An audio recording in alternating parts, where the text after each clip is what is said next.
जय जय सद्गुरु दीनदयाल। जय श्री हरिवंश महाराज जी, आपके चरणों में कोटि कोटि प्रणाम।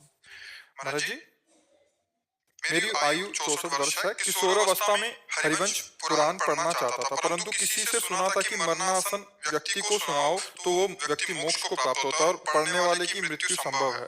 क्या ये भ्रामक संदेश है? भ्रामक ही है।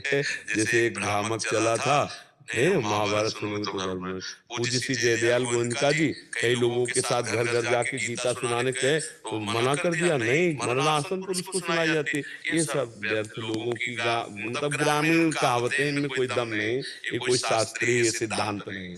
लेकिन जब तक आप जैसे सिद्ध संतों के द्वारा मार्गदर्शन नहीं मिलता तब तक मनुष्य उसी भ्रम में पड़ता है। तो ऐसे कई भ्रामक चल रहे हैं, मैं देखता हूँ इंस्टाग्राम पे, उसमें भी थोड़ा बहुत देखता हूँ। तो कई लोग वो आप कपूर जला के काजल करो, उसका नाम लिखो, अगर किसी को पैसा दिया है तो ऐसा करो, वजन रखो, कुछ नहीं। यानी कितना भ्रम फैलाया जा रहा है। तो गुरुदेव इसके ऊपर कोई उपाय नहीं? ये तो बेकार की बातें, लोगों जो खाली बैठे वो करते हैं, शास्त्र सम्मत नहीं है। तस्मात् शास्त्रम प्रमाणन्ते कार्याकार्यो व्यवस्थितौ। कार्य और आकार की व्यवस्था शास्त्र प्रमाणित होनी चाहिए।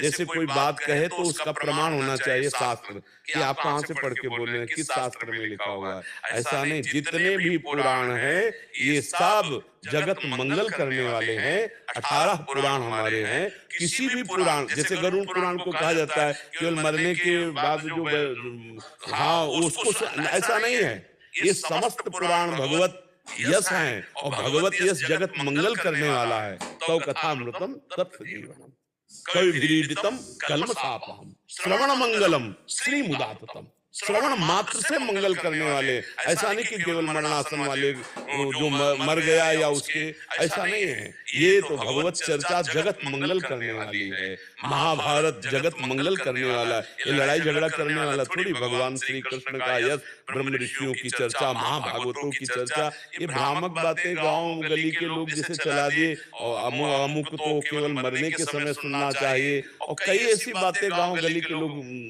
वो कहावतें जैसे गांव गली की चलती है वही समाज में फैल जाती है। तो शास्त्र विरुद्ध बातें नहीं माननी चाहिए। तो ये जैसे गुरुदेव रासलीला होती है, श्रीमद् भागवत कथा होती है, देवी भागवत, देवी पुराण होता है, तो ऐसे हरिवंश पुराण अगर मैं करना चाहता हूँ, बिल्कुल कीजिए। गरुड़ पुराण कीजिए, हरिवंश पुराण कीजिए। किसी शास्त्र में ऐसा निषेध किया गया है क्या कि अगर ये चर्चा तुम उस समय के अलावा करोगे तो हानि हो जाएगी? ऐसा नहीं। भगवान के देखो, श्रीमद् भागवत महापुराण कौन सा ऐसा विषय नहीं जो हर पुराण में हो और श्रीमद् भागवत महापुराण में हो, क्योंकि आखिरी रचना है भगवान व्यास देव जी की। सब चर्चा जो भागवत में है वही हर पुराणों में है। क्या शिव चर्चा नहीं, क्या देवी चर्चा नहीं श्रीमद् भागवत पुराण में, क्या नर्क चर्चा नहीं? सबकी चर्चा है। तो ऐसे ही आप किसी भी पुराण को खोलो, यही चर्चा में से कोई विस्तार होगा, कोई लघु होगा, कोई चैप्टर विस्तार को हो गया, कोई लघु हो गया। तो ऐसा नहीं है। खूब आप जोर शोर से हरिवंश पुराण करें। भगवान द्वारकाधीश के अवतार ये रामदेव पीर जो राजस्थान में समाधि है, रामसा पीर के नाम से भगवान कृष्ण के अवतार ये द्वारकाधीश, उनके 7 दिन की, 9 दिन, 11 दिन की कथा करता हूँ। अब मैं आपकी कृपा चाहता हूँ कि मैं, मेरा किशोर अवस्था से जो स्वप्न चल रहा है कि मैं हरिवंश पुराण सब तरफ बिल्कुल जरूर कहो, सुनाइए। हाँ, सुनाइए।